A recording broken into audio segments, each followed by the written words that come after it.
After exploring Saturn for over 13 years, NASA's Cassini spacecraft begins its final chapter. In this visualization, you're traveling with Cassini at over 70,000 miles an hour as it makes one of its 22 planned dives through the unexplored space between Saturn and its rings.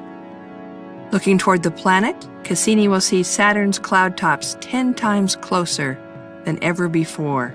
Looking out from the planet, the spacecraft will scan Saturn's icy rings in detail. Look closely and you'll see embedded moons. The distant sunbeams from beyond the rings as you travel along. This daring new mission will give us the closest views yet, the first taste of Saturn's atmosphere, and maybe the mission's best science yet. This is Cassini's grand finale.